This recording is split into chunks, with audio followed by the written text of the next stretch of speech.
नगर संकीर्तन और दधिहांडी भांगिबा सहित उच्चापित है 16 प्रहर नामयज्ञ।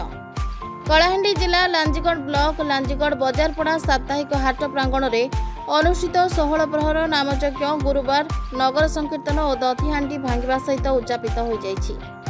महाविषुव संक्रांति हनुमान जयंती तथा ओडिया नववर्ष अवसर में लांजीगढ़ बजारपड़ा साप्ताहिक हाट प्रांगण में 16 प्रहर नामयज्ञ भव्य आयोजन करा 13 तारीख सोमवार संध्यारे एथिपाई वंशधारा नदी पवित्र जल संग्रह करी एक वर्णाढ्य कलश शोभायात्रा आयोजित होता।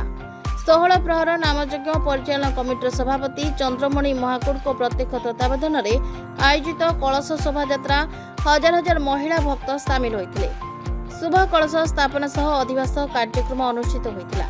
14 तारीख मंगलवार दिन सकाळ 7:25 समय नामयज्ञर महामंत्र कार्यारंभ करा। एदरे कर्ता भावे पीताम्बर डमबिसी और तांको धर्मपत्नी देवकी और राघव गहिर और लुचना पोड़ सह कर्ता भावे दायित्व तुलाउथबा बेले पूजक भावे मुरलीधर त्रिपाठी, चक्रधर त्रिपाठी, पूर्णचंद्र महापात्र, मधुसूदन कर, पूर्णचंद्र महापात्र, करुणाकर त्रिपाठी, रवींद्र दास, टोंकधर दास प्रमुख दायित्व तुलाउछथि।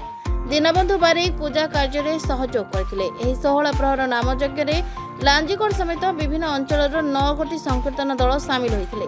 16 तारीख सकाळ 7:25 समय नाम समाप्त होइतिला एवं दधिहांडी भांगिबा परे संकीर्तन दल सहित हजार हजार श्रद्धालु नगर संकीर्तन करी लांजीगढ़ सहर परिक्रमा करथिले। 16 प्रहर नामयज्ञ परिसर में 2 दिन धरी प्रसाद सेवनर व्यवस्था करा जायतिला और हजार हजार श्रद्धालु प्रसाद सेवन करथिले।